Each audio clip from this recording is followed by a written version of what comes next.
Treasure EDU International Preschool မှာတတမမီတို့အတွက်ထိရောက်တဲ့သင်ကြားရေးပတ်ဝန်းကျင်တစ်ခုဖန်တီးရမှာအောက်ပါအချက်ဆယ်ချက်အတိုင်းပုံဖော်ဖန်တီးထားပါတယ်။တစ်ကစားခြင်းကိုအခြေခံသည့်သင်ကြားမှု Play Based Learning ကလေးတွေရဲ့အဓိကလုပ်ငန်းမှာကစားခြင်းဖြစ်ပါတယ်။ Game တွေအယုတ်တွေမှာတဆင့်ပတ်ဝန်းကျင်ကိုစူးစမ်းလေ့လာခြင်းကသင်ယူမှုကိုပုံမမှတ်မိစေပါတယ်။နှစ်ပုံမှန်လှုပ်ဆောင်မှုများ Consistent Routineအချိန်စရာတစ်ခုအတိုင်းနေ့စဉ်ပုံမှန်လှုပ်ဆောင်ခြင်းကကလေးတွေကိုစိတ်လုံခြုံမှုပေးပြီးနောက်တစ်ခုဘာဆက်လုပ်ရမယ်ဆိုတာကိုကြိုတင်သိရှိစေတဲ့အတွက်စီကံရှိမှုကိုအလျော်အလျောက်ပြောထောင်ပေးပါတယ်။၃စိတ်လှုပ်ရှားမှုဆိုင်ရာဉာဏ်ရည် Social Emotional Learning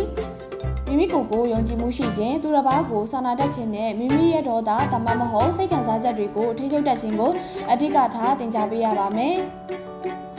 ၄ပူးပေါင်းဆောင်ရွက်သောပတ်ဝန်းကျင် Collaborative Environment တဦးချင်းရှင်ပြိုင်ခြင်းထက်အဖွဲ့လိုက်လှုပ်ဆောင်ခြင်းတငယ်ချင်းများကိုကူညီခြင်းနဲ့အရာဝတ္ထုတွေကိုမျှဝေသုံးစွဲခြင်းကိုအားပေးရပါမယ်။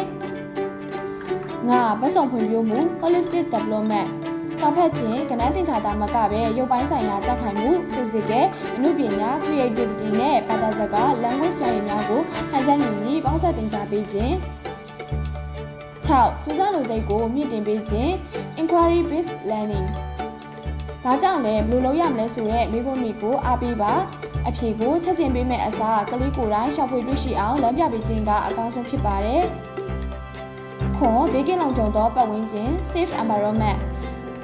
ရုပ်ပိုင်းဆိုင်ရာအရာဘေးကင်းရုံသာမကစိတ်ပိုင်းဆိုင်ရာမှာလည်းမှားယွင်းမှုလုံးမိမှာမကြောက်ရသည့် error friendly ပတ်ဝန်းကျင်မျိုးဖြစ်ရပါမယ်။ရှစ်တကူရင်တက်ရှင်မှုနဲ့ကျန်းမာရေး Health and Hygiene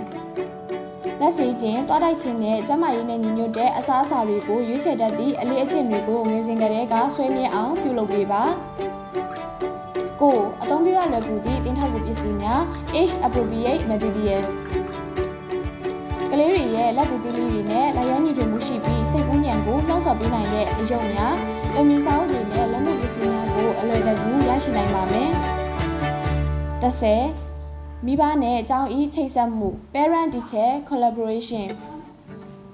ကျောင်းတွင်သင်ကြားပေးသည့်များကိုအိမ်တွင်လည်းဆက်လက်ပြုစုပြောထောင်နိုင်ရန်မိဘများနဲ့အမြဲမပြတ်ဆွေးနွေးတိုင်ပင်ခြင်းကကလေးရဲ့တိုးတက်မှုကိုအလျင်အမြန်ဆုံးဖြစ်စေပါတယ်။